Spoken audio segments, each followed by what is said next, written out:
Namaste and welcome to Simple Learning. In this video, we are going to learn about addressing the challenges of direct violence, that is terrorism.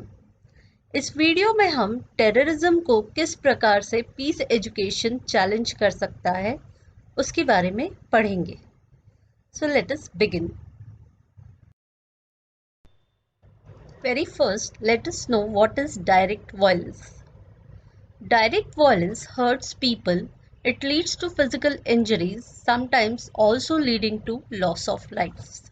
So direct violence जो है वो physical injury देता है लोगों को, क्योंकि वो एक प्रकार का वायलेंस ऐसा है कि कभी कभी उससे लोगों की जान भी जा सकती है.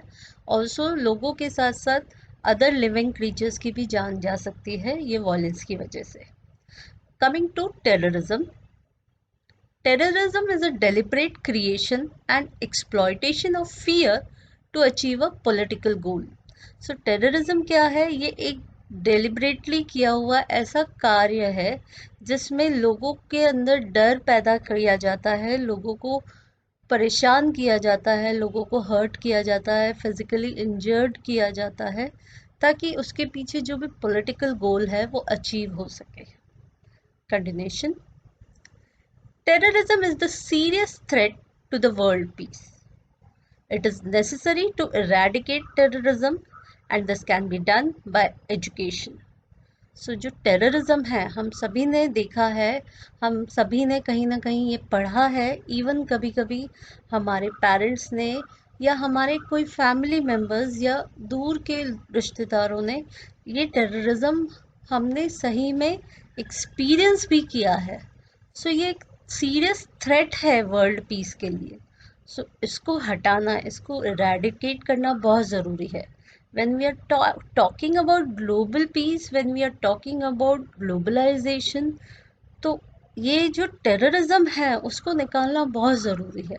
सो therefore किस प्रकार पीस एजुकेशन इसमें हेल्पफुल है, let us understand. Addressing the challenges of direct violence, that is terrorism, through peace education.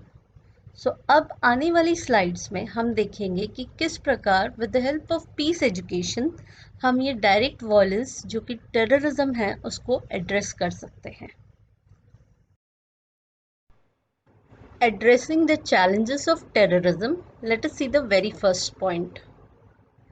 Organizing education programs for the youngsters that foster a positive sense of identity and belongingness to the whole world, that is global citizenship. Now education को क्या करना चाहिए कि उनको programs और events organize करने चाहिए जिसमें youngsters participate करें. और इससे क्या होगा कि youngsters वो event और program से ये समझेंगे कि वो सिर्फ एक nation के citizen नहीं है, whereas they are a part of whole world, they are global citizen. So they need to respect as well as take care. उनको ये ध्यान रखना है और उनकी एक जिम्मेदारी है कि उनको रिस्पेक्ट करना है हर एक नेशन को, हर एक नेशन के कल्चर को. Continuation. Education should mobilize politicians and media to prevent showcasing violence as a source to acquire rights. So education को मीडिया और जो पॉलिटिशियंस हैं कंट्रीज़ के, उनको ये समझाना है कि आप कोई भी चीज़ जो आप बता रहे हो through newspaper for media, through newspaper, through television, through internet, just take care that you are not showcasing or promoting such things जहाँ पे लोग ह्यूमन राइट्स या कोई भी राइट्स को पाने के लिए वायलेंस का ज़रिया वापरते हैं. सो अगर ये नहीं बताएंगे तो लोगों को ये समझेगा और आगे के जनरेशन्स को ये पता पड़ेगा कि for getting any particular thing we have a lawful means and there is no such requirement to use weapons and fight for that justice. Continuation. The third point, education should enable empowerment and democratic participation of youth in order to ensure that they have the opportunities to become productive active and peace-loving global citizens.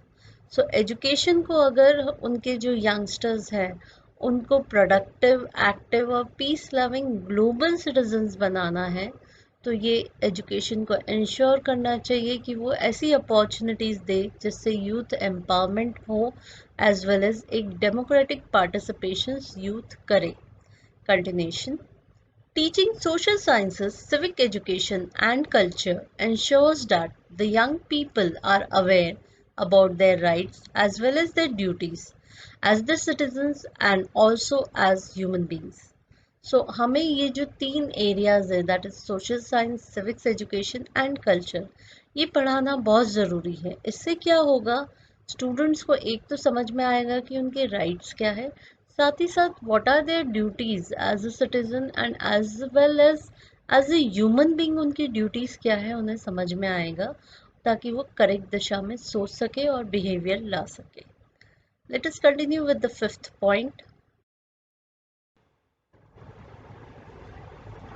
Providing with the multifaceted training and support required to engage as active citizens and lead the global movement towards the creation of a peaceful world. So जहाँ पे भी students को support चाहिए, training चाहिए कि वो एक productive citizen बन सके पूरे विश्व के लिए, तो वो सारा सपोर्ट ट्रेनिंग हमें देनी है एज ए एजुकेशन सिस्टम. क्योंकि इससे क्या होगा, ये पीस टुवर्ड्स वर्ल्ड होगा. Students will not get engaged in their future life in any of the unlawful things, which is not good. Continuation. Education needs to engage the youth in protection of cultural heritage and promote cultural diversity to foster fair, inclusive and peace-loving societies. अब ये students के अंदर ये develop करना बहुत ज़रूरी है कि how to protect cultural heritage. What is cultural heritage and we all need to protect that. Also cultural diversity को प्रमोट करना है स्टूडेंट्स के अंदर कि उस हर एक स्टूडेंट को हर एक डाइवर्सिटी की नॉलेज हो और वो उसको रेस्पेक्ट करे. साथ ही साथ एक इंक्लूसिव एजुकेशन जहाँ पे लाना है, जहाँ पे स्टूडेंट्स को समझ में आए कि all are one, we all sit together, we all learn together. इससे क्या होगा, पीस डेवलप होगी सोसाइटी में. Seventh point. Education should develop in the young minds the ability to resist the views and opinions which legitimize hatred and use of violence. So education, teachers, education system को ये young minds के अंदर ऐसी ability develop करनी है कि वो resist कर सके कोई भी व्यूज़ और ओपिनियंस जो उनको ये बताते हैं कि ओके हेट्रेट अच्छी बात है या फिर यूज़ ऑफ वायलेंस अच्छी बात है.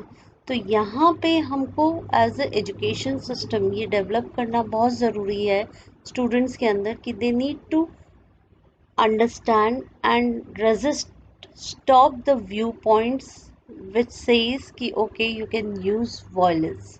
तो उनके अंदर ये एटीट्यूड पहले से डेवलप करना है कि वायलेंस अच्छी चीज़ नहीं है. Continuation. Religious leaders need to stop indoctrination of wrong ideas and beliefs in the minds of people regarding different religions and should educate the people to live together in the diverse world with harmony.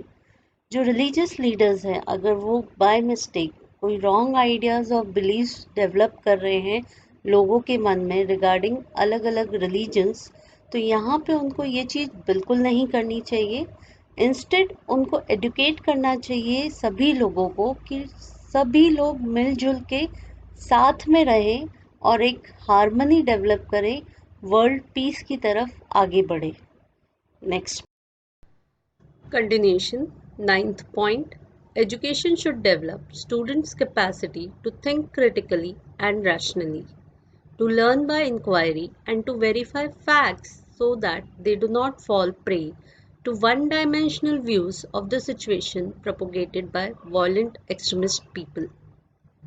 तो education को students के अंदर ये develop करना चाहिए कि किस प्रकार से कोई भी पर्टिकुलर पर्सन कहे कि वायलेंस इज़ गुड या फिर एक वन डायमेंशनल व्यू प्रेजेंट करे कि this is why we are taking the step of violence.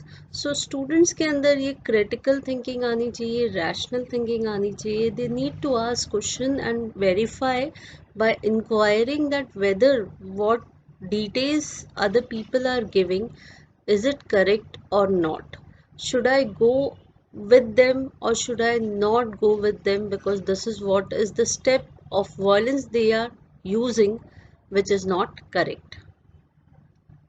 10th point, education should teach respect for human rights and diversity, promote media and digital literacy, and develop the behavioral and socio-emotional skills that can contribute to the peaceful coexistence and tolerance.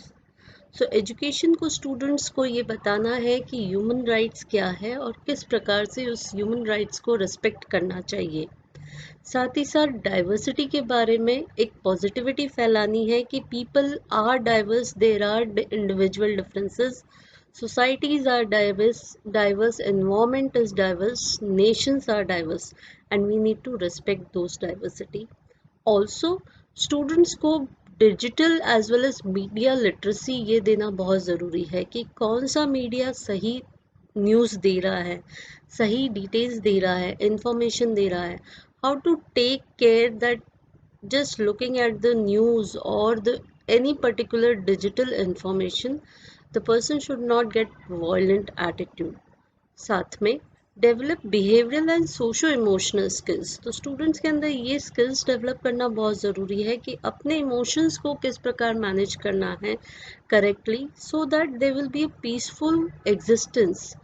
हर प्रकार के religion के लोग, हर प्रकार के cast culture के लोग एक साथ एग्जिस्ट कर सके, आपस में साथ में रह सके। कंटिन्यूशन।